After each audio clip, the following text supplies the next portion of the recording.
حضرت علی مرتضیٰ کرم اللہ وجہہ الکریم روایت کرتے ہیں، قال رسول اللہ صلی اللہ علیہ وسلم اذا كان لیلۃ النصف من شعبان فقوموا لیلها وصوموا نہارها، کہ جب شعبان کی 15ویں شب آئے تو لوگوں رات میں قیام کرو اور دن میں روزہ رکھو، فإن اللہ تعالی ينزل فيها لغروب الشمس الى السماء الدنیا، کیونکہ اللہ تبارک و تعالی 15ویں شب سورج ڈوبنے کے ساتھ ہی آسمان دنیا پر اپنی خصوصی تجلی فرماتا ہے اور ارشاد فرماتا ہے کوئی بخشش کا طلبگار کہ میں اس کو سرفراز کر دوں اور بخشش عطا فرما دوں، هل من مستغفر فاغفر له، ہے کوئی بخشش کا طالب اور ہے کوئی اپنے گناہوں کا تائب کہ میں اس کو بخشش سے نواز دوں، میں اس کو مغفرت سے سرفراز فرما دوں، ہے کوئی رزق اور روزی کا طلبگار کہ میں اس کی رزق و روزی میں وسعت اور برکت عطا فرما دوں، مسترزق ہے کوئی فارزقہ کہ میں اسے رزق سے نواز دوں، ہے کوئی مبتلا مصیبت پریشانیوں میں گھرا ہوا کہ وہ معروضہ کرے فاعافیہ میں اس کو صحت اور عافیت عطا فرما دوں، الا کذا الا کذا، ہے کوئی ایسا اور ہے کوئی ایسا، حتی یطلع الفجر، یہاں تک کہ فجر طلوع ہوتی ہے اور اعلان باری تعالیٰ کی بارگاہ سے ہوتا رہتا ہے۔ اللہ تبارک و تعالیٰ کا لطف و عنایت تو دیکھیے، کرم اور مہربانی تو دیکھیے، نوازش اور عطا تو دیکھیے، سخا اور بخشش تو دیکھیے کہ رب کریم خود آسمان اول پر تجلی خاص فرما کر اپنی پہم رحمتوں کا نزول فرماتا ہے اور وہ خود ندا فرماتا ہے کہ طالب بخشش آ، میں بخشش سے نواز دینا چاہتا ہوں۔ اے رزق و روزی کے لیے غیروں کے دروں پر ٹھوکریں کھاتا ہوا پھر رہا ہے، مارے مارے سر ٹکراتا پھر رہا ہے، آ میری بارگاہ میں التجا تو کر، دامن طلب پھیلا تو صحیح، دیکھ میں کس طرح تیری جھولی میں بخشش اور مغفرت کی خیرات ڈال دوں گا، کس طرح رزق و روزی سے میں تجھ کو سرفراز کر دوں گا۔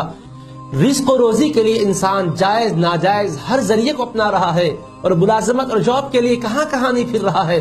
در بدر کی ٹھوکریں کھاتا پھر رہا ہے۔ رب کریم فرماتا ہے ارے میرے محبوب کی نسبت سے آ میری بارگاہ میں، التجا کر تو صحیح، دامن پھیلا تو صحیح، غیروں کے سامنے اپنے دامن کو پھیلانے والے میری بارگاہ میں دامن پھیلا کے تو دیکھ، دوسرا دھتکار کر خوش ہوتا ہے اور میں تیری جھولی کو بھر کر خوش ہوتا ہوں، آ سوال کر کے دیکھ، الا کذا الا کذا، یہاں تک کہ اللہ کی بارگاہ سے یہ اعلانات کا سلسلہ ہوتا رہتا ہے کہ فجر طلوع ہوتی ہے۔ نبیوں کے سردار نے فرمایا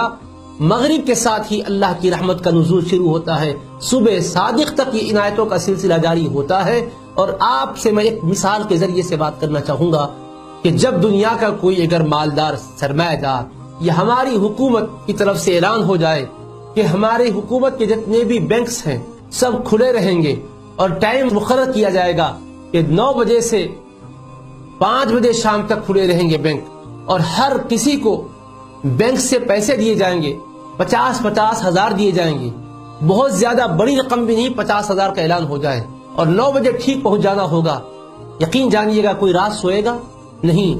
9 بجے کی بات نہیں، رات آنے سے پہلے ہی پہنچ جائیں گے، لائن لگا کر ٹھہریں گے، کیوں میں ٹھہریں گے، نہ گرمی کی شدت کا خوف ان کو وہاں سے ہٹائے گا، نہ بارش کے برسنے کا اندیشہ ان کو روکے گا، نہ سخت سردی اور جاڑا ان کے لیے رکاوٹ بنے گا، صرف دنیا کے پیسوں کے لیے دنیا داروں کے پاس جا رہے ہو۔ مالک و مولا کی طرف سے اعلان ہو رہا ہے کہ میرے بندو میں خیر الرازقین ہوں، میرے بندو میں خیر الفاتحین ہوں، سب سے بہتر رزق دینے والا میں۔ دنیا کے کھاتے مختصر، وسائل محدود، ان کے بینک کے کھاتے بھی جامد ہو جائیں گے، مگر میرے خزانے ختم ہونے والے نہیں ہیں۔ وَإِن مِّن شَيْءٍ إِلَّا عِندَنَا خَزَائِنُهُ، ہر شے کے خزانوں کا مالک میں ہوں۔ رزق میری بارگاہ سے ملتا ہے، صحت میری بارگاہ سے ملتی ہے، عافیت میری بارگاہ سے ملتی ہے، میں عطا کرنے کے لیے تیار ہوں۔ بخشش کا دامن، طلب کا دامن پھیلاؤ، لہٰذا اس مبارک آنے والی رات میں سورج کے ڈوبنے کا انتظار نہ کریں بلکہ پہلے سے اہتمام کر کے تیار ہو جائیں اور مالک و مولا کی بارگاہ میں رجوع ہو کر ہر لمحہ توبہ استغفار میں، توجہ انابت میں، عبادت میں، ذکر میں مصروف کر دیں۔